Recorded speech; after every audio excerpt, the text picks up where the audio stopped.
આપણે પદ્મપુરાણના 21મા દિવસની કથાને આગળ વધારીએ. દાન અને સત્પુરુષોનું પૂજન આ બંને પરલોકમાં અનંત ફળ આપનારું છે. ત્યાર પછી આવે છે ભગવાન સૂર્યની ઉપાસના અને તેનું ફળ, ભદ્રેશ્વરીની કથા. વ્યાસજી કહે છે કે કૈલાસના રમણીય શિખર પર ભગવાન મહેશ્વર સુખપૂર્વક બેઠા હતા. તે સમયે સ્કંદે તેમની પાસે જઈને પૃથ્વી પર માથું ટેકવીને તેમને પ્રણામ કરીને પૂછ્યું કે નાથ, હું તમારી પાસે રવિવાર વગેરેનું યથાર્થ ફળ સાંભળવા ઈચ્છું છું. મહાદેવજીએ કહ્યું કે બેટા, રવિવારે સાધકે વ્રત કરીને સૂર્યને લાલ ફૂલોથી અર્ઘ્ય આપવું અને રાત્રે હવિષ્યાન ભોજન કરવું. આમ કરનાર કદી સ્વર્ગથી ભ્રષ્ટ થતો નથી. રવિવારનું વ્રત પરમ પવિત્ર અને હિતકર છે. તે સમસ્ત અભિલાષાઓને પૂર્ણ કરનારું પુણ્યપદ, ઐશ્વર્યદાયક, રોગનાશક અને સ્વર્ગ તથા મોક્ષ પ્રદાન કરનારું છે. જો રવિવારના દિવસે સૂર્યની સંક્રાંતિ તથા શુક્લ પક્ષની સપ્તમી હોય તો તે દિવસે કરેલું વ્રત, પૂજા અને જપ બધું અક્ષય થાય છે. શુક્લ પક્ષના રવિવારે ગ્રહપતિ સૂર્યની પૂજા કરવી જોઈએ. હાથમાં ફૂલ લઈને લાલ કમળ પર બિરાજમાન સુંદર ગ્રીવાથી સુશોભિત રક્ત વસ્ત્ર ધારી અને લાલ રંગના આભૂષણોથી ભગવાન સૂર્યનું ધાન કરવું અને ફૂલોને સૂંઘીને ઈશાન ખૂણામાં ફેંકી દેવા. ત્યાર પછી આદિત્યાય વિદ્મહે ભાસ્કરાય ધીમહિ તન્નો ભાનુ પ્રચોદયાત આ સૂર્ય ગાયત્રીના જપ કરવા. ત્યાર પછી ગુરુના ઉપદેશ અનુસાર વિધિપૂર્વક પૂજા કરવી. ભક્તિપૂર્વક પુષ્પ અને કેળા વગેરે સુંદર ફળ અર્પણ કરીને જળ ચડાવવું. પછી ચંદન, ધૂપ, દીપ, નૈવેદ્ય અને પછી જળ અર્પણ કરવું જોઈએ. ત્યાર પછી જપ, સ્તુતિ, મુદ્રા અને નમસ્કાર કરવા જોઈએ. પ્રથમ મુદ્રાનું નામ અંજલિ અને બીજી ધેનુ મુદ્રા છે. આ પ્રમાણે જે સૂર્યનું પૂજન કરે છે તે તેમનું સાયુજ્ય પ્રાપ્ત કરે છે. ભગવાન સૂર્ય એક હોવા છતાં પણ કાળભેદથી વિવિધ રૂપ ધારણ કરીને દરેક માસમાં તપતા રહે છે. એક જ સૂર્ય 12 રૂપોમાં પ્રગટ થાય છે. માર્ગશીર્ષમાં મિત્ર, પોષમાં સનાતન, વિષ્ણુ, માઘમાં વરુણ, ફાગણમાં સૂર્ય, ચૈત્રમાં ભાનુ, વૈશાખમાં તાપન, જેઠમાં ઇન્દ્ર, અષાઢમાં રવિ, શ્રાવણમાં ગભસ્થી, ભાદ્રપદમાં યમ, આસોમાં હિરણ્ય રેતા અને કાર્તિકમાં દિવાકર તપે છે. આ પ્રમાણે 12 મહિનાના ભગવાન સૂર્યના 12 નામ છે. એમનું રૂપ અત્યંત વિશાળ, મહાન, તેજસ્વી અને પ્રલયકાળના અગ્નિ સમાન દેદીપ્યમાન છે. જે આ પ્રસંગનો નિત્ય પાઠ કરે છે, નિર્દોષ થઈને જાય છે. તેને રોગ, દરિદ્રતા અને અપમાનનું કષ્ટ પણ કદી ઉઠાવવું પડતું નથી. તે ક્રમશઃ યશ, રાજ્ય, સુખ તથા અક્ષય સ્વર્ગ પ્રાપ્ત કરે છે. હવે હું સૌને પ્રસન્નતા પ્રદાન કરનારા સૂર્યના ઉત્તમ મહામંત્રનું વર્ણન કરીશ. તેનો ભાવ આ પ્રમાણે છે. સહસ્ત્ર ભુજાઓથી સુશોભિત ભગવાન આદિત્યને નમસ્કાર છે. હાથમાં કમળ ધારણ કરનારા વરુણદેવને વારંવાર નમસ્કાર છે. અંધકારનો વિનાશ કરનારા શ્રી સૂર્યદેવને અનેકવાર નમસ્કાર છે. રશ્મિમય સહસ્ત્રો જીવાઓ ધારણ કરનારા ભાનુને નમસ્કાર છે. ભગવાન, તમે જ બ્રહ્મા, તમે જ વિષ્ણુ અને તમે જ રુદ્ર છો. તમને નમસ્કાર છે. તમે સંપૂર્ણ પ્રાણીઓની અંદર અગ્નિ અને વાયુ રૂપે બિરાજમાન છો. તમને વારંવાર પ્રણામ છે. તમારી ગતિ સર્વત્ર અને સર્વભૂતોમાં સ્થિત છે. તમારા વિના કોઈ પણ વસ્તુની સત્તા નથી. તમે અચરાચર જગતમાં સમસ્ત દેહધારીઓની અંદર સ્થિત છો. આ મંત્રનો જપ કરીને મનુષ્ય પોતાની બધી અભિલાષાઓ તથા સ્વર્ગ વગેરેના ભોગો પ્રાપ્ત કરે છે. આદિત્ય, ભાસ્કર, સૂર્ય, અર્ક, ભાનુ, દિવાકર, સુવર્ણ રેતા, મિત્ર, પૂષા, ત્વષ્ટા, સ્વયંભૂ અને તિમિરાશ આ સૂર્યના 12 નામ બતાવ્યા છે. જે મનુષ્ય પવિત્ર થઈને સૂર્યના આ 12 નામનો પાઠ કરે છે તે બધા પાપો અને રોગોથી મુક્ત થઈને પરમ ગતિને પ્રાપ્ત થાય છે. સદાનંદ, હવે હું મહાત્મા ભાસ્કરના જે બીજા નામ છે તેમનું વર્ણન કરીશ. તાપન, તપન, કરતા, હરતા, મહેશ્વર, લોક સાક્ષી, ત્રિલોકેશ, વ્યોમધિપ, દિવાકર, અગ્નિગર્ભ, મહાવિપ્ર, ખગ, સપ્તશ્વાહન, પદ્મહસ્ત, તમોભેદી, ઋગ્વેદ, યજુસામક, કાલપ્રિય, પુંડરીક, મૂલસ્થાન અને ભાવત. જે મનુષ્ય ભક્તિપૂર્વક આ નામોનું સદા સ્મરણ કરે છે તેને રોગનો ભય કદી રીતે થાય. કાર્તિકેય, તમે યત્નપૂર્વક સાંભળો. સૂર્યનું નામ સ્મરણ બધા પાપોને હરનારું અને શુભ છે. હે મહામતે, આદિત્યના મહિમા વિશે લેશ માત્ર પણ સંદેહ કરવો ન જોઈએ. ઓમ ઇન્દ્રાય નમઃ સ્વાહા, ઓમ વિષ્ણવે નમઃ. આ મંત્રનો જપ, હોમ અને સંધ્યોપાસન કરવા જોઈએ. આ મંત્રો બધી રીતે શાંતિપ્રદ અને સંપૂર્ણ વિઘ્નોનો વિનાશક છે. એ સર્વ રોગોનો નાશ કરી નાખે છે. હવે મહાત્મા ભાસ્કરના મૂળ મંત્રનું વર્ણન કરીશ. જે સંપૂર્ણ કામનાઓને, પ્રયોજનોને સિદ્ધ કરનાર તથા ભોગ અને મોક્ષ પ્રદાન કરવાવાળો છે. તે મંત્ર આ પ્રમાણે છે. ઓમ હામ હિમ સમ સૂર્યાય નમઃ. આ મંત્રથી સદા સર્વ પ્રકારની સિદ્ધિ પ્રાપ્ત થાય છે. આ નિશ્ચિત વાત છે. આ જપ કરવાથી રોગ સતાવા નથી તથા કોઈ પ્રકારના અનિષ્ટનો ભય રહેતો નથી. આ મંત્ર કોઈને આપવો નહીં કે ન કોઈની સાથે આ મંત્ર વિશે ચર્ચા કરવી જોઈએ, બલકે પ્રયત્ન નિરંતર આ મંત્રના જપ કરવા જોઈએ. જે કોઈ લોકો અભક્ત, સંતાનહીન, પાખંડી અને લૌકિક વ્યવહારમાં આસક્ત હોય તેમની સાથે આ મંત્ર વિશે કદાપી ચર્ચા કરવી નહીં. સંધ્યા અને હોમ કર્મમાં મૂળ મંત્રના જપ કરવા જોઈએ. તે જપથી રોગ અને ક્રૂર ગ્રહોનો પ્રભાવ નષ્ટ થઈ જાય છે. હે વત્સ, બીજા અનેક શાસ્ત્રો અને અનેક વિસ્તૃત મંત્રની શી જરૂર છે? આ મૂળ મંત્રના જપ જ બધી પ્રકારની શાંતિ તથા સંપૂર્ણ મનોરથ સિદ્ધ કરનાર છે. દેવતા અને બ્રાહ્મણોની નિંદા કરનાર નાસ્તિકે વ્યક્તિને આનો ઉપદેશ કરવો નહીં. જે દરરોજ 1, 2 કે 3 વખત ભગવાન સૂર્યની સમક્ષ આનો પાઠ કરે છે તેને અભિષ્ટ ફળની પ્રાપ્તિ થાય છે. પુત્રની કામનાવાળાને, પુત્ર પુત્રી ઈચ્છનારને, પુત્રી વિદ્યાભિલાષીને, વિદ્યા અને ધનાર્થીને ધન મળે છે. જે શુદ્ધ આચારથી વિચારથી યુક્ત હોય, સંયમ તથા ભક્તિપૂર્વક આ પ્રસંગનું શ્રવણ કરે છે, તે સર્વ પાપોથી મુક્ત થઈને સૂર્યલોકમાં જાય છે. સૂર્ય દેવતાના વ્રતના દિવસે તથા બીજા વ્રત, અનુષ્ઠાન, યજ્ઞ, પુણ્યસ્થાન અને તીર્થોમાં જે આનો પાઠ કરે છે તેને કરોડ ગણું ફળ મળે છે. વ્યાસજી કહે છે કે મધ્યપ્રદેશમાં ભદ્રેશ્વર નામે એક પ્રસિદ્ધ ચક્રવર્તી રાજા હતા. તેઓ તપસ્યા અને વિવિધ પ્રકારના વ્રતો દ્વારા પવિત્ર થઈ ગયા હતા. દરરોજ દેવતા, બ્રાહ્મણ, અતિથિ અને ગુરુજનોનું પૂજન કરતા હતા. તેઓ ન્યાય અનુસાર વર્તાવ કરતા હતા. તેઓ સ્વભાવના સુશીલ અને શાસ્ત્રોના તાત્પર્ય તથા વિધાનના પરગામી વિદ્વાન હતા. સદા સદભાવથી પ્રજાનું પાલન કરતા હતા. એકવાર તેમના ડાબા હાથમાં કુષ્ઠ થઈ ગયો. વૈદ્યોએ અનેક ઉપચાર કર્યા, છતાં તે કોઢનું ચિહ્ન વધારે ઉપસતું હતું. ત્યારે રાજાએ મુખ્ય બ્રાહ્મણો અને મંત્રીઓને બોલાવીને કહ્યું કે વિપ્રો, મારા હાથ પર એક એવું પાપનું ચિહ્ન પ્રગટ થયું છે જે સંસારમાં નિંદિત હોવાના કારણે મારા માટે દૂષણ થઈ રહ્યું છે.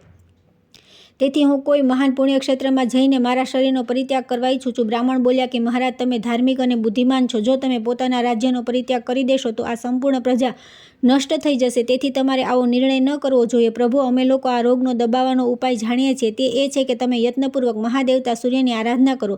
રાજાએ પૂછ્યું કે હે વિપ્રો, કયા ઉપાય હું ભગવાન ભાસ્કરને પ્રસન્ન કરી શકું? બ્રાહ્મણો બોલ્યા કે રાજન, તમે પોતાના રાજ્યમાં રહીને સૂર્યદેવની ઉપાસના કરો. આમ કરવાથી તમે પાપ મુક્ત થઈને સ્વર્ગ અને મોક્ષ બંને પ્રાપ્ત કરી શકશો. આ સાંભળીને રાજાએ તે બ્રાહ્મણોને પ્રણામ કરી અને સૂર્યની ઉત્તમ આરાધના શરૂ કરી. તેઓ દરરોજ મંત્રપાઠ, નૈવેદ્ય, વિવિધ પ્રકારના ફળ, અર્ઘ્ય, અક્ષત, જપાપુષ્પ, મદારના પાન, લાલ ચંદન, કંકુ, સિંદૂર, કેળના પાન તથા ફળ વગેરે દ્વારા ભગવાન સૂર્યની પૂજા કરતા હતા. રાજા ઉંબરડાના પાત્રમાં અર્ઘ્ય સજાવીને સદા સૂર્યદેવને અર્પણ કરતા હતા. અર્ઘ્ય આપે ત્યારે તેઓ મંત્રી અને પુરોહિતની સાથે સૂર્યની સામે ઊભા રહેતા હતા. તેમની સાથે આચાર્ય, રાણી, દાસ-દાસીઓ તથા અન્ય લોકો પણ રહેતા હતા. તે બધા લોકો દરરોજ એક સાથે અર્ઘ્ય આપતા હતા. સૂર્યદેવતાના અંગભૂત જેટલા પણ વ્રત હતા તે બધાનું પણ તેમણે એકાગ્રચિત્તે અનુષ્ઠાન કર્યું. ક્રમશઃ 1 વર્ષ વ્યતીત થયા પછી રાજાનો રોગ દૂર થઈ ગયો. આ પ્રમાણે ભયંકર રોગ નષ્ટ થયા પછી રાજાએ સંપૂર્ણ જગતને પોતાના વશમાં કરીને સર્વ લોકો દ્વારા પ્રભાતકાળમાં સૂર્ય દેવતાનું પૂજન અને વ્રત કરવાનો આરંભ કર્યો. બધા લોકો ક્યારે હવિષ્યાન ખાઈને ક્યારેક નિરાહાર રહીને સૂર્યદેવનું પૂજન કરતા હતા. આ પ્રમાણે બ્રાહ્મણ, ક્ષત્રિય અને વૈશ્ય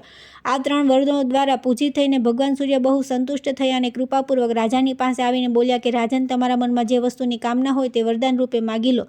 સેવકો અને નગરજનો સહિત તમારા બધાનું હિત કરવા માટે હું ઉપસ્થિત છું. રાજાએ કહ્યું કે સર્વને નેત્ર પ્રદાન કરનારા ભગવાન, જો મને અભિષ્ટ વરદાન આપવા ઈચ્છતા હો તો એવી કૃપા કરો કે અમે બધા લોકો તમારી પાસે રહીને સુખી રહીએ. સૂર્ય બોલ્યા કે રાજન, તમારા મંત્રી, પુરોહિત, બ્રાહ્મણ, સ્ત્રીઓ તથા અન્ય પરિવારના લોકો બધા જ શુદ્ધ થઈને કલ્પ સુધી મારા રમણીય ધામમાં નિવાસ કરશો. વ્યાસજી કહે છે કે આમ કહીને સંસારને ચક્ષુ પ્રદાન કરવાવાળા ભગવાન સૂર્ય ત્યાં જ અંતર્ધ્યાન થઈ ગયા.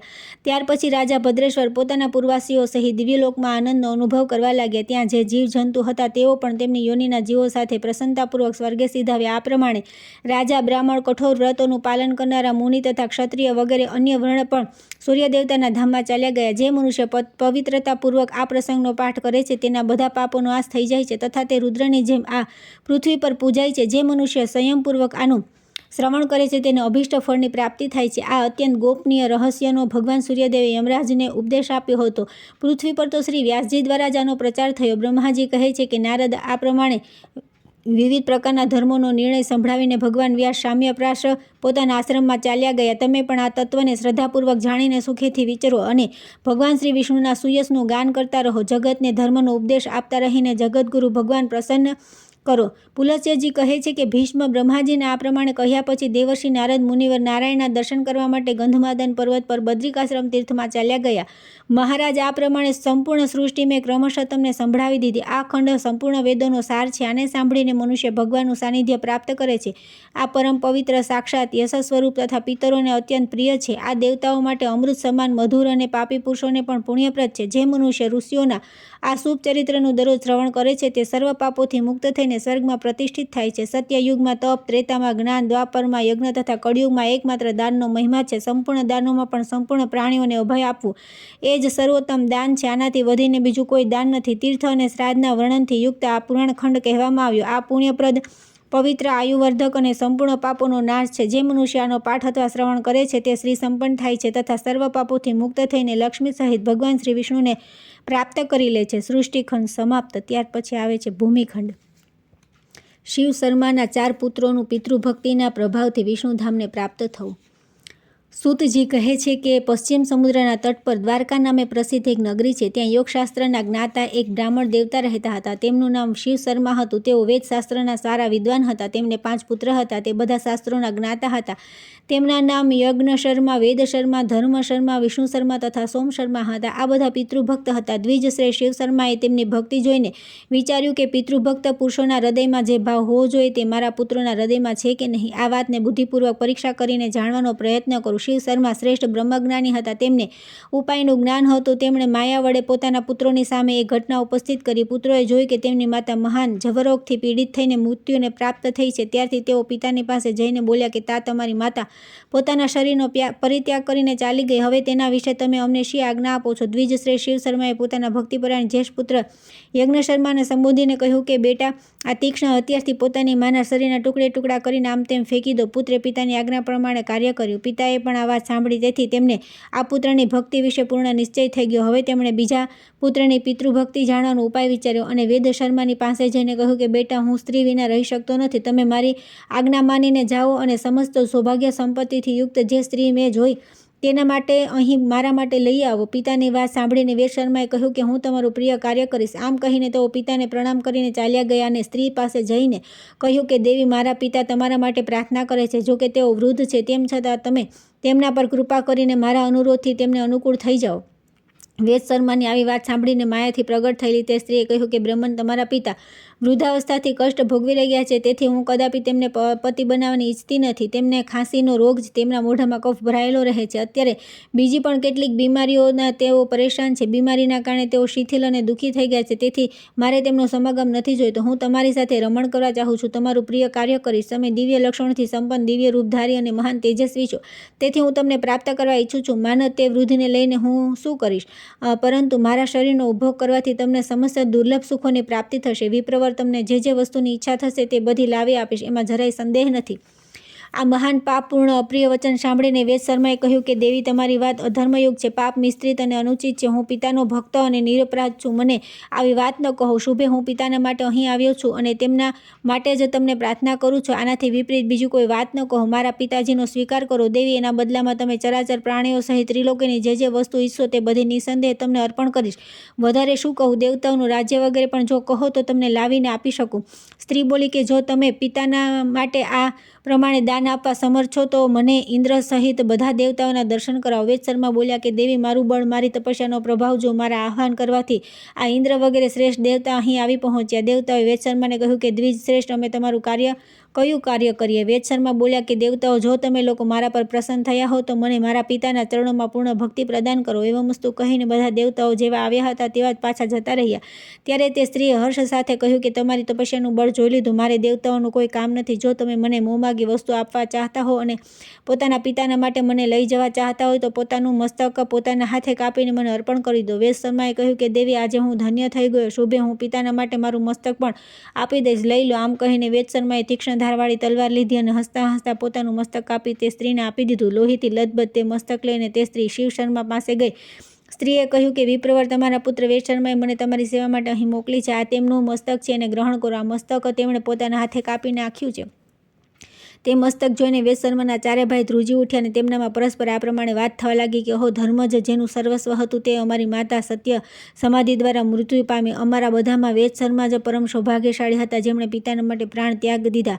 એ ધન્ય તો હવે વિશેષ ધન્ય થઈ ગયા. શિવ શર્માએ તે સ્ત્રીની વાત સાંભળીને જાણી લીધું કે વેદ શર્મા પૂર્ણ ભક્ત હતો. ત્યાર પછી તેમણે પોતાના ત્રીજા પુત્ર ધર્મ શર્માને કહ્યું કે બેટા, આ તમારા ભાઈનું મસ્તક લો અને જે રીતે તે જીવી શકે એવો ઉપાય કરો. સૂજીએ કહ્યું કે ધર્મ શર્મા ભાઈના મસ્તકને લઈને તરત ત્યાંથી ચાલ્યો ગયો અને પિતાની ભક્તિ, તપસ્યા, સત્ય અને સરળતાના બળ દ્વારા ધર્મને આકર્ષિત કરી અને તેમની તપસ્યાથી ખેંચાઈને રાજ ધર્મ શર્માની પાસે આવ્યા અને આ પ્રમાણે બોલ્યા કે ધર્મ શર્મન, તમારા આહ્વાન કરવાથી હું અહીં આવ્યો છું. મને પોતાનું કાર્ય જણાવો. હું તે અવશ્ય પૂરું કરીશ. ધર્મ શર્માએ કહ્યું કે ધર્મરાજ, જો મેં ગુરુની સેવા કરી હોય, મારી પિતા પ્રત્યે નિષ્ઠા અને અવિચલ તપસ્યા હોય તો સત્યના પ્રભાવથી મારા ભાઈ વેદ શર્મા જીવતા થઈ જાય. ધર્મ બોલ્યા, મહામતે, હું તમારી તપસ્યા અને પિતૃભક્તિથી સંતુષ્ટ છું. તમારા ભાઈ જીવી જશે.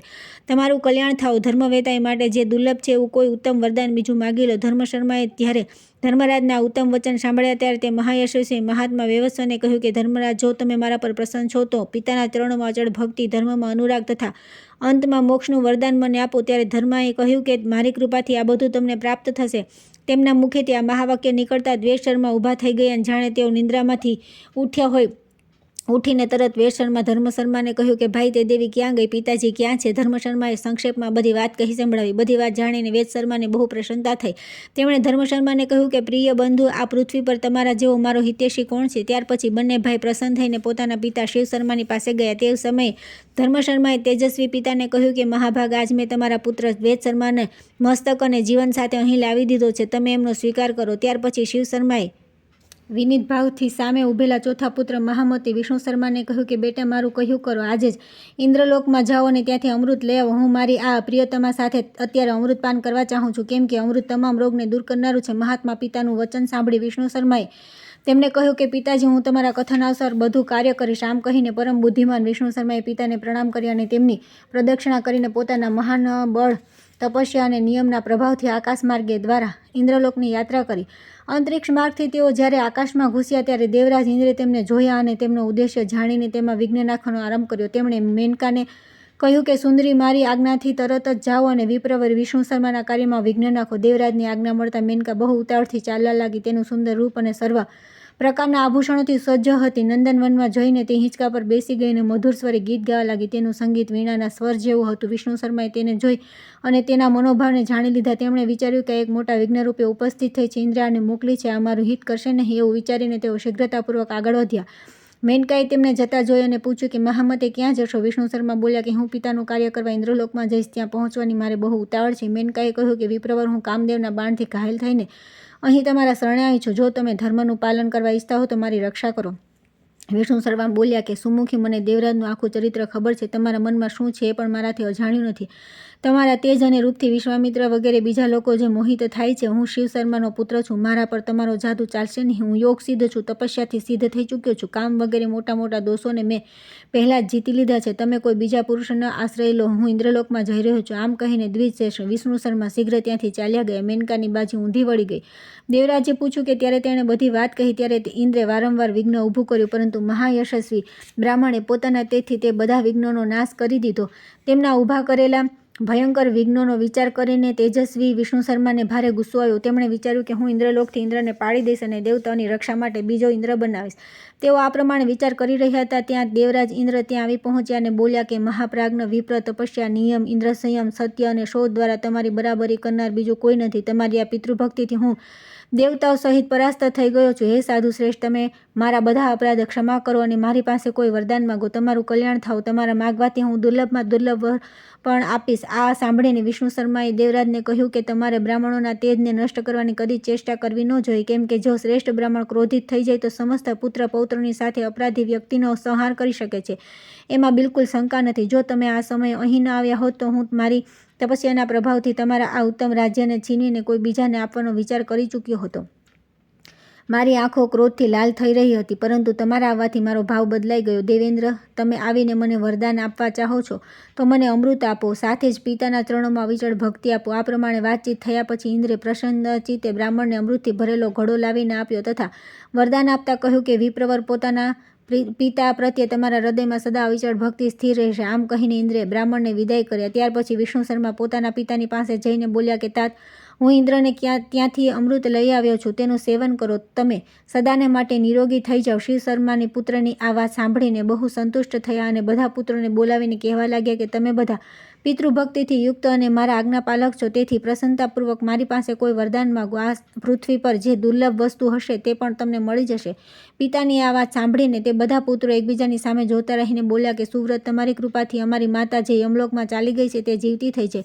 શિવ શર્માએ કહ્યું કે પુત્ર, તમારી મૃત્યુ પામેલી માતા પુત્રવત્સલા માતા હમણાં જીવિત થઈને હર્ષપૂર્વક અહીંયા આવશે, એમાં જરા પણ સંદેહ નથી. ઋષિ શિવ શર્માના મુખેથી આ શુભ વાક્ય નીકળતા જ તે પુત્રની માતા હર્ષ સાથે ત્યાં આવી પહોંચી અને બોલી, મારા ભાગ્યશાળી પુત્રો એટલા માટે સંસારમાં પુણ્યાત્મા સ્ત્રીઓ પુણ્યશાળી પુત્રની ઈચ્છા કરે છે, જેનું કુળને અનુરૂપ આચરણ હોય, જે પોતાના કુળનો આધાર તથા માતા પિતાને તારવાવાળો હોય. એવા ઉત્તમ પુત્રને કોઈ પણ સ્ત્રી પુણ્ય વિના કઈ રીતે પામી શકે? ખબર નથી મેં ક્યાં પુણ્ય કર્યા હતા, જેમના ફળ સ્વરૂપે આ ધર્મપ્રાણ, ધર્માત્મા, ધર્મવત્સલ તથા અત્યંત પુણ્યભાગી મહાત્મા મને પતિવૃત્તિ પ્રાપ્ત થયા છે. મારા બધા પુત્રો પિતૃભક્ત છે, એનાથી વધીને પ્રસન્નતાની વાત કઈ હશે? અહો, સંસારમાં પુણ્યશાળી જ ઉત્તમ પુત્રની પ્રાપ્તિ થાય છે. મને 5 પુત્ર પ્રાપ્ત થયા છે, જેમનું હૃદય વિશાળ છે તથા બધા એક એકથી વધીને મારા બધા પુત્રો યાજ્ઞિક, પુણ્યાત્મા, તપસ્વી, તેજસ્વી અને પરાક્રમી છે. આ પ્રમાણે માતાના કહ્યા પછી પુત્રોને બહુ હર્ષ થયો અને તેઓ પોતાની માતાને પ્રણામ કરીને બોલ્યા કે માં, સારા માતા પિતા બહુ પુણ્યથી મળે છે. તમે સદા પુણ્યકર્મ કરો છો. અમે બહુ ભાગ્યવાન છીએ જે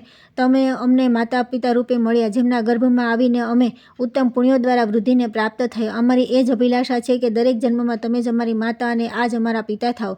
પિતા બોલ્યા કે પુત્રો, તમે લોકો મારી પાસેથી કોઈ પરમ ઉત્તમ અને પુણ્યદાયક વરદાન માગો. મારી સંતુષ્ટિથી તમે લોકો અક્ષય લોકોનો ઉપભોગ કરી શકો છો.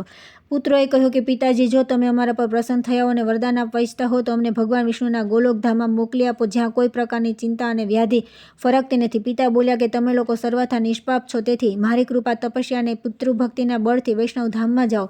મહર્ષિ શિવ શર્માના ઉત્તમ વચન કહેતા જ ભગવાન વિષ્ણુ પોતાના હાથમાં શંખ, ચક્ર, ગદા અને પદ્મ ધારણ કરી ગરુડ પર બેસીને ત્યાં આવી પહોંચ્યા અને પુત્રો સહિત શિવ શર્માને વારંવાર કહેવા લાગ્યા કે વિપ્રવર પુત્રો સહિત તમે ભક્તિના બળથી મને પોતાના વશમાં કરી લીધો છે. તેથી આ પુણ્યાત્મા પુત્રો તથા પતિની સેવા સાથે રહેવાની ઈચ્છાવાળી આ પુણ્યમયી પત્નીને સાથે લઈને તમે મારા પરમધામમાં ચાલો. શિવ શર્માએ કહ્યું કે ભગવાન, આ મારા 4 પુત્ર અત્યારે પરમ ઉત્તમ વૈષ્ણવધામમાં જાય. હું પત્ની સાથે થોડો સમય હજી ભૂલોકમાં જ વ્યતીત કરવા ચાહું છું. મારી સાથે મારો કનિષ્ઠ પુત્ર સોમ શર્મા પણ રહેશે. સત્યભાષી મહર્ષિ શિવ શર્માના આમ કહ્યા પછી દેવેશ્વર ભગવાન વિષ્ણુએ તેમના 4 પુત્રોને કહ્યું કે તમે લોકો દાહ અને પ્રલયથી રહિત મોક્ષદાયક ગોલોક ધામમાં ચાલો.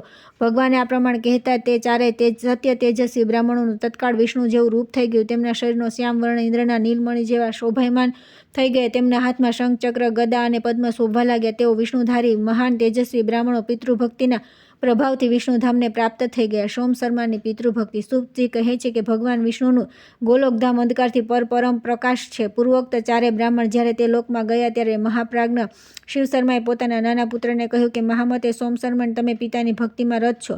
હું અત્યારે તમને આ અમૃતનો ઘડો આપું છું. તમે સદા આની રક્ષા કરજો. હું પત્ની સાથે તીર્થયાત્રા કરવા જઈશ. આ સાંભળીને સોમ શર્માએ કહ્યું કે મહાભાગ એવું જ થશે. બુદ્ધિમાન શિવ શર્મા સોમ શર્માના હાથમાં તે અમૃતનો ઘડો આપીને ત્યાંથી નીકળી ગયા અને 10 વર્ષ સુધી સતત તપસ્યામાં લાગી ગયા. ધર્માત્મા સોમ શર્મા રાત દિવસ આળસ છોડીને તે અમૃતના ઘડાની રક્ષા કરતા રહ્યા. 10 વર્ષ બાદ મહાયશસ્વી શિવ શર્મા ફરી પાછા આવ્યા. તેઓ માયાનો પ્રયોગ કરીને કોઢી બની ગયા હતા. જેવા તે પોતે કુષ્ઠ રોગી હતા તેવી જ તેમની પત્ની પણ હતી. બંને માંસના પિંડની જેમ ત્યાગી દેવા જેવા હતા. જેઓ બંને ધીરચિત્ત મહાત્મા સોમ શર્માની સમીપ આવ્યા, ત્યાં પધારેલા માતા પિતાને દુઃખથી પીડિત જોઈને મહાયશસ્વી સોમ શર્માને બહુ દયા આવી. ભક્તિથી તેમનું માથું ઝૂકી ગયું. તેઓ તે બંનેના ચરણમાં પડી ગયા અને બોલ્યા કે પિતાજી, હું તપસ્યા, ગુણ અને ઉત્તમ પુણ્યકર્મ કરનારાઓ તમારી બરાબરી કરનાર બીજો કોઈને જોતો નથી. તેમ છતાં તમને આ શું થઈ ગયું? હે વિપ્રવર, સંપૂર્ણ દેવતા દાસની જેમ તમારી આજ્ઞામાં પાલનમાં લાગ્યા રહે છે. તેઓ તમારા તેજથી ખેંચાઈને અહીં આવી જાય છે. તમે આવા શક્તિશાળીને કયા પાપને કારણ આ રોગ થઈ ગયો છે? હે બ્રાહ્મણ શ્રેષ્ઠ, આનું કારણ જણાવો. આ મારી માતા પણ પુણ્યવતી છે. આ પતિવ્રતનું ધર્મનું પાલન કરનારી છે. તે પોતાના સ્વામીની કૃપાથી ત્રિલોકને પણ ધારણ કરવા સમર્થ છે. જે રાગ દ્વેષનો પરિત્યાગ કરીને વિવિધ પ્રકારે પોતાના પતિદેવની પૂજા કરે છે. દેવતાઓની જેમ ગુરુજનો પ્રત્યે જેના મનમાં આદરભાવ છે, તેવી મારી આ કષ્ટપ્રદ કુષ્ઠરોગનું દુઃખ કેમ ભોગવી રહી છે? શિવ શર્માએ કહ્યું કે મહાભાગ, તમે દુઃખી ન થાઓ. બધાને પોતાના કર્મોનું ફળ ભોગવવા મળે છે, કેમ કે મનુષ્ય મોટા ભાગે પાપ અને પુણ્યમય કર્મોથી યુક્ત હોય છે. હવે અમે બંને રોગીઓના ઘાવોને ધોઈને સાફ કરો. પિતાનું આ શુભ વાક્ય સાંભળીને મહાયશસ્વી સોમ શર્માએ કહ્યું કે તમે બંને પુણ્યાત્મા છો. હું તમારી સેવા અવશ્ય કરીશ. માતા પિતાની સેવા સિવાય બીજું મારું કર્તવ્ય જ શું છે? સોમ શર્મા તે બંનેના દુઃખથી દુઃખી હતા. તેઓ માતા પિતાના મૂળ મંત્ર અને કફ વગેરે સાફ કરતા, પોતાના હાથે તેમના ચરણ ધોતા અને દબાવતા. તેમના રહેવા અને સ્નાનાદિનો પ્રબંધ પણ તેઓ પૂર્ણ ભક્તિથી સ્વયં કરતા હતા. વિપ્રવર સોમ શર્મા મહાન યશસ્વી ધર્માત્માને સત્પુરુષોમાં શ્રેષ્ઠ હતા. તેઓ માતા પિતાને ખભા પર બેસાડી તીર્થોમાં લઈ જતા. તેઓ વેદના જ્ઞાતા હતા, તેથી માંગલિક મંત્રોનું ઉચ્ચારણ કરીને બંનેને પોતાના હાથે વિધિપૂર્વક નવડાવતા અને સ્વયં પણ સ્નાન કરતા. પછી પિતૃઓનું તર્પણ અને દેવતાઓનું પૂજન પણ તે બંને દ્વારા દરરોજ કરાવતા. સ્વયં અગ્નિમાં હોમ કરતા અને પોતાના બંને મહાગુરુ માતા પિતાને પ્રસન્ન રાખી પોતાના બધા કાર્ય તેમને દેખાડતા. સોમ શર્મા તે બંનેને શયા પર સુવડાવતા અને તેમને વસ્ત્ર અને પુષ્પ વગેરે બધી વસ્તુઓ આપતા હતા. પરમ સુગંધિત પાન લગાવી માતા પિતાને અર્પણ કરતા હતા. દરરોજ તેમની ઈચ્છા પ્રમાણે ફળ, મૂળ, દૂધ વગેરે ઉત્તમ ભોજ્ય પદાર્થો ખાવામાં આપતા હતા. આ પ્રમાણે તેઓ સદા માતા પિતાને પ્રસન્ન રાખવાની ચેષ્ટા કરતા હતા. પરંતુ પિતા સોમ શર્માને બોલાવી તેમને વિવિધ પ્રકારના દુઃખદ વચનોથી તેમને વ્યથિત કરતા અને ગુસ્સે થઈને તેમણે લાકડીથી મારતા. પણ તેઓ સદા સંતુષ્ટ રહીને મન, વાણી અને ક્રિયા દ્વારા પિતાની પૂજા કરતા હતા. આ બધી વાતો જાણીને શિવ શર્મા પોતાના ચરિત્ર પર વિચાર કરવા લાગ્યા. ત્યારે વિચાર્યું કે સોમ શર્માનો મારી સેવામાં વધારે અનુરોગ છે, તેથી મેં તેના પર તપની પરીક્ષા કરી છે. પરંતુ મારો પુત્ર ભક્તિભાવ તથા સત્યપૂર્ણ વર્તાવથી ભ્રષ્ટ થતો નથી. નિંદા કરવા, મને મારવા છતાં મીઠા શબ્દો બોલે છે. આ પ્રમાણે મારો બુદ્ધિમાન પુત્ર કઠોર સદાચારનું પાલન કરી રહ્યો છે. તેથી હું ભગવાન વિષ્ણુની કૃપાથી એના દુઃખ દૂર કરીશ. આ પ્રમાણે ઘણીવાર સુધી વિચાર કરીને પરમ બુદ્ધિમાન શિવ શર્માએ ફરી માયાનો પ્રયોગ કર્યો. અમૃતના ઘડામાંથી અમૃતનું અપહરણ કરી લીધું. ત્યાર પછી સોમ શર્માને બોલાવીને કહ્યું કે બેટા, મેં તમને રોગનાશક અમૃત સોંપ્યું હતું, તે શીઘ્ર લાવીને મને આપો, જેથી હું આ સમયે તેનું પાન ન કરું. પિતાના આ પ્રમાણે કહ્યા પછી સોમ શર્માએ તરત ઉઠીને અમૃતના ઘડા પાસે જઈને જોયું તો ઘડો ખાલી પડ્યો છે, તેમાં અમૃતનું એક ટીપું પણ નથી. આ જોઈને પરમ સૌભાગ્ય સોમ શર્માએ મનમાં કહ્યું કે જો મારામાં સત્ય અને ગુરુ શુશ્રૂષા હોય તો જો મેં પૂર્વકાળમાં નિશ્ચળ હૃદયથી તપસ્યા કરી છે, ઇન્દ્ર, સંયમ, સત્ય અને શૌચ વગેરે ધર્મનું સદા પાલન કર્યું છે, તો આ ઘડો અમૃતથી ભરાઈ જાય. ત્યાર પછી તેમણે ઘડામાં જોયું તો તે અમૃતથી ભરાઈ ગયો હતો. ભરેલો ઘડો હાથમાં લઈને સોમ શર્મા તરત પિતાની પાસે આવ્યા અને તેમને પ્રણામ કરીને કહ્યું કે પિતાજી, લો, અમૃતથી ભરેલો ઘડો આવી ગયો. મહાભાગ, હવે અમૃતનું પાન કરીને શીઘ્ર રોગમુક્ત થઈ જાઓ. પુત્રનું આ પરમ પુણ્યમય તથા સત્ય અને ધર્મના ઉદ્દેશથી યુક્ત મધુર વચન સાંભળીને શિવ શર્માને બહુ હર્ષ થયો. તેઓ બોલ્યા કે પુત્ર, આજે હું તમારી તપસ્યા, ઇન્દ્રિય સંયમ, શૌચ, ગુરુ શુશ્રૂષા તથા ભક્તિભાવથી વિશેષતા સંતુષ્ટ છું. લો, હવે હું આ વિકૃત રૂપનો ત્યાગ કરું છું. આમ કહી બ્રાહ્મણ શિવ શર્માએ પુત્રને પોતાના પૂર્વ રૂપના દર્શન આપ્યા. સોમ શર્માએ માતા પિતાને પહેલા જે રૂપમાં જોયા હતા તે જ રૂપમાં તે સમયે પણ જોયા. તેઓ બંને મહાત્મા સૂર્યમંડળની જેમ તેજથી ઝળહળી રહ્યા હતા. સોમ શર્માએ અતિશય ભક્તિ સાથે તે બંનેના ચરણમાં મસ્તક ઝુકાવ્યું. ત્યાર પછી તે બંને પતિ પત્ની પુત્ર સાથે વાતચીત કરીને અત્યંત પ્રસન્ન થયા. પછી ધર્માત્મા બ્રાહ્મણ ભગવાન શ્રી વિષ્ણુની કૃપાથી પોતાની પત્નીને સાથે લઈ વિષ્ણુધામમાં ચાલ્યા ગયા. પોતાના પુણ્ય અને યોગાભ્યાસના પ્રભાવથી તે મહર્ષિ દુર્લભ પદ પ્રાપ્ત કર્યું. ત્યાર પછી આવે છે સુવ્રતની ઉત્પત્તિના પ્રસંગમાં સુમના અને શિવ શર્માનો સંવાદ, વિવિધ પ્રકારના પુત્રોનું વર્ણન તથા દુર્વાસા દ્વારા ધર્મની શાપ. ઋષિઓએ કહ્યું કે સૂતજી, હવે મહાત્મા સુવ્રતનું ચરિત્ર સાંભળવાની અમારી ઈચ્છા છે. તે મહાપ્રાગ કયા ગોત્રમાં ઉત્પન્ન થયા અને કોના પુત્ર હતા? બ્રાહ્મણ સુવ્રતે કેવું તપ કર્યું હતું અને કઈ રીતે તેમણે ભગવાન શ્રી હરિની આરાધના કરી હતી? સૂતજી બોલ્યા કે વિપ્રગણ, હું સુવ્રતના દિવ્ય અને પાવન ચરિત્રનું વર્ણન કરું છું. આ પ્રસંગ પરમ કલ્યાણકારી અને ભગવાન શ્રી વિષ્ણુની ચર્ચાથી યુક્ત છે. પૂર્વકલ્પની વાત છે. નર્મદાના પાપનાશક તટ પર અમરકંટક તીર્થની અંદર કૌશિક વંશમાં એક શ્રેષ્ઠ બ્રાહ્મણ ઉત્પન્ન થયા હતા. તેમનું નામ જ સોમ શર્મા હતું. તેમને કોઈ પુત્ર ન હતો, તે કારણે તેઓ બહુ દુઃખી રહેતા હતા. તેમની પત્નીનું નામ સુમના હતું. તે ઉત્તમ વ્રતનું આચરણ કરનારી હતી. એક દિવસ તેણે પોતાના પતિને ચિંતિત જોઈને કહ્યું કે ના, ચિંતા મૂકી દો. ચિંતા જેવું બીજું કોઈ દુઃખ નથી, કેમ કે તે શરીરને ક્ષીણ કરી નાખે છે. જે તેનો ત્યાગ કરીને યથોચિત વર્તાવ કરે છે તે અનાયાસે આનંદમાં મસ્ત રહે છે. વિપ્રવર, તમે મને તમારી ચિંતાનું કારણ જણાવો. સોમ શર્માએ કહ્યું કે સુવ્રતે ન જાણે કયા પાપથી હું નિર્ધન અને પુત્રહીન છું. આ જ મારા દુઃખનું કારણ છે. સુમના બોલી કે પ્રાણનાથ, સાંભળો, હું એક એવી વાત કહું છું જે તમામ સંદેહનો નાશ કરનારી છે. પાપ એક વૃક્ષ જેવું છે. તેનું બીજ છે લોભ, મોહ અને તેનું મૂળ છે અસત્ય. તેનું થડ અને માયા તેની શાખાઓનો વિસ્તાર છે. દંભ અને કુટિલતા પાંદડા છે. કુબુદ્ધિ ફૂલ છે અને અનૃત અસત્ય તેની ગંધ છે. છળ, પાનખંડ, ચોરી, ઈર્ષ્યા, ક્રૂરતા, કૂટનીતિ અને પાપાચારથી યુક્ત પ્રાણી તે મોહમૂલક વૃક્ષના પક્ષી છે, જે માયારૂપી ડાળીઓ પર વિશ્રામ કરે છે. અજ્ઞાન તે વૃક્ષનું ફળ છે અને અધર્મને તેનો રસ કહેવામાં આવ્યો છે. દુર્ભાવરૂપી જળ સિંચવાથી તે વધે છે. અશ્રદ્ધા તેની ફૂલવા ફળવાની ઋતુ છે. જે મનુષ્ય તે વૃક્ષની છાયાનો આશ્રય લઈને સંતુષ્ટ રહે છે, તેના પાકેલા ફળોને દરરોજ ખાય છે અને તે ફળોના અધર્મરૂપી રસથી પુષ્ટ થાય છે. તે ઉપરથી ગમે તેટલો પ્રસન્ન કેમ ન હોય, વાસ્તવમાં પતન તરફ જાય છે. તેથી પુરુષે ચિંતાનો ત્યાગ કરીને લોભની પણ ત્યાગ કરી દેવો જોઈએ. સ્ત્રી, પુત્ર અને ધનની ચિંતા તો કદી કરવી ન જોઈએ. હે પ્રિયતમ, કેટલાય વિદ્વાનો મૂર્ખોના માર્ગનું અવલંબન કરે છે. દિવસ રાત મોહમાં ડૂબ્યા રહીને નિરંતર આ ચિંતામાં પડ્યા રહે છે કે કઈ રીતે મને સારી સ્ત્રી મળે અને કઈ રીતે હું ઘણા પુત્ર પ્રાપ્ત કરું. બ્રહ્મણ, તમે ચિંતા અને મોહનો ત્યાગ કરીને વિવેકનો આશ્રય લો. કોઈ પૂર્વજન્મમાં ઋણ આપવાના કારણે આ જન્મમાં આપણો સંબંધી થાય છે અને કોઈ મિલકત પડાવી લેવાના કારણે પણ સંબંધી થઈને જન્મ લે છે. પત્ની, માતા, પિતા, સેવક, સ્વજન અને ભાઈ બધા લોકો પોતપોતાના ઋણાનુબંધથી જ આ પૃથ્વી પર ઉત્પન્ન થયા છે. જેણે જે ભાવના મિલકત પડાવી લીધી છે તે જ ભાવે તેને ત્યાં જન્મ લે છે. મિલકતનો સ્વામી રૂપવાન અને ગુણવાન પુત્ર થઈને જન્મ લે છે અને મિલકતના અપહરણનો બદલો લેવા માટે દારૂણ દુઃખ આપીને ચાલ્યો જાય છે. જે કોઈનું ઋણ લઈને મરી જાય છે તેને ત્યાં બીજા જન્મમાં ઋણદાતા પુરુષ, પુત્ર, ભાઈ, પિતા, પત્ની અને મિત્ર રૂપે ઉત્પન્ન થાય છે. તે હંમેશા અત્યંત દુષ્ટતાપૂર્ણ વર્તાવ કરે છે. ગુણોની સામે તે કદી જોતો નથી. ક્રૂર સ્વભાવ અને નિષ્ઠુર આકૃતિ બનાવીને પોતાના સ્વજનો સદા કઠોર વર્તન સંભળાવ્યા કરે છે. દરરોજ મીઠી વસ્તુઓ સદા ખાય છે. ઘરમાં રહીને ધનનો જબરજસ્તીથી ઉપયોગ કરે છે અને રોકવાથી ગુસ્સે થઈ જાય છે. વિપ્રવર, હવે હું તમારી સામે શત્રુ સ્વભાવના પુત્રનું વર્ણન કરું છું. તે નાનપણથી સદા શત્રુ જેવો વર્તાવ કરે છે. રમતગમતમાં પણ પિતા માતાને મારીને નાસી જાય છે. વારંવાર હસ્યા કરે છે. ક્રોધી સ્વભાવ સાથે જ મોટો થાય છે અને સદા વેરના કામમાં લાગ્યો રહે છે. તે દરરોજ પિતા અને માતાની નિંદા કરે છે. પછી લગ્ન વગેરે થઈ ગયા પછી અનેક પ્રકારે પૈસાનો અપવ્યય કરે છે. ઘર અને ખેતર બધું મારું જ છે. તમે કોણ છો?